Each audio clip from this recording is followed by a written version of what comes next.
What's up, guys? So we're going to do this quick video here to show y'all how I got my John boat all rigged up for bass fishing, and tell y'all what I'm going to do to it in the future. Alright guys, I'm going to go ahead and trade the boat. Alright guys, I'll go ahead and start here in the back. Sorry for the bad lighting back here. It's in my garage. But I got my two deep cycle batteries. Well, this I only own one of them. I own this one. This is my friend's, but he's let me borrow it. I got my trolling motor rigged up for the little plugs you can buy at Walmart, little Atwood trolling motor plugs. So that way I can just plug it off, take it off real quick when I get an outboard. I have my trolling motor right here instead of on the little thing that ramps up your motor for when you have a long shaft. But I put this little not 2x4 piece of plywood in and treated it, for it to be water resistant. So that's where I'm gonna stick my trolling motor. That little bit there on the transom came on the boat just to jack up that motor a little bit if it's a long shaft instead of a short shaft. My custom transducer mount where I can lift it up, sit it up on top of the boat, so when I'm gonna get it off the trailer and onto the land, so I can just push it into a pond from the bank. I'm not gonna crack up my transducer. So I'll show you my depth finder real quick, which is my Lowrance Elite 4 DSI, and I got my custom little mount there for my unit that's made out of the same aluminum angle that I made my transducer mount with. Got my little holes there with my hooks hanging from them. Boat's a little messy. I just came back from Lake Murray yesterday, so I haven't cleaned it up yet. But got my rods here. They're not strapped down yet. And I haven't got my little rod straps I put in. Got my rod holder.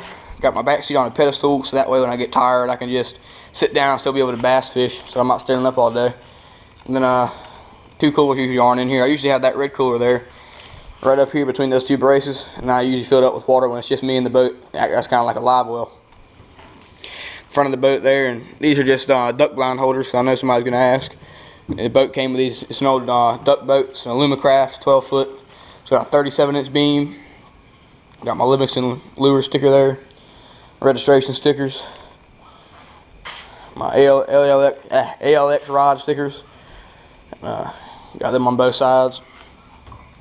Got my little zigzag cleats, and I got that switch over there, and I put these two switches in too, and I did almost all the wiring myself except for the spotlights and the running lights up on the bow of the boat. I didn't run the wires through the gunnels, but the wires are already coming out, so I put switches in. This here is for my spotlights, and this here is for my running light. So I'll show you here. Here's my spotlights. Got both of these for 10 bucks at the flea market. Put them in, and they work great. They had a pair of spotlights on it before, but they just were terrible. So I replaced them with these. Now these are nice. Got the my little 2x4 little bow trolling motor mount that I'm gonna take my Minn Kota off the back most of the time and be fishing up here. So I got to put another one of those little trolling motor plug-ins up here. I'm gonna stick it in the seat right here.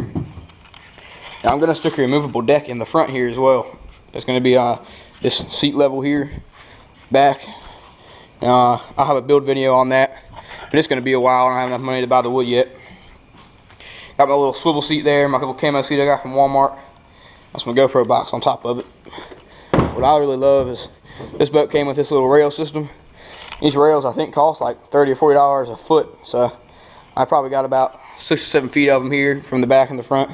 That way it's easy to take your seat in and out. You just pull it out, you can sit it back down. I mean, it's that easy. I love it. And not one leak in this boat. It's the first John boat I've ever had with no leaks. I mean, aluminum boats are hard, especially the older ones. They just leak. It's just part of having an aluminum boat, but this has not leaked a bit. And as you can tell, it is riveted. So, got pretty good there. Got the whole boat and the trailer for $200, which is a darn steal, because I can probably sell that trailer itself for about 400 bucks. So I got a darn good deal on that.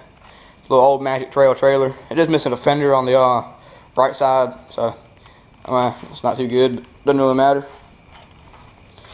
Got my running light here that came on the boat. I gotta replace it. I don't know if there's a law or not in South Carolina that it has to be a certain height. I think it has to be something to do with the boat. I think it has to be 4 or 5 foot tall or something like that. Not that tall, you know what I'm saying? But it needs to be a little taller than it is, because when I'm sitting down, it just covers it up. I cover it up pretty much completely, so I guess that wouldn't be good if I'm running straight at you. As I said, you see that fender, it's missing. Bring up here to the tongue of the trailer. Got my little, I don't know what this is called, but that came on the trailer and all. everything here came on the trailer except for this here. I wired this up because the connector that was on here was absolutely terrible, so I just rewired it. And need a new winch as well. My winch isn't working too good. This part here just not working too good, so I always keep the safety trap on the front just in case that winch decides to cut loose when I'm going down the highway. I don't want to lose my boat on the highway and, you know, cause people to wreck. That wouldn't be too good. And got LED trailer lights, which cost about 50 bucks. You can get them at Walmart. Came with the boat. Now this other one over here is bent pretty bad. My dad hit a tree with it, so I got to get a new one. But I don't think it matters really, and it still works, so it's no big deal. Yeah, guys, thanks for watching. Like and subscribe.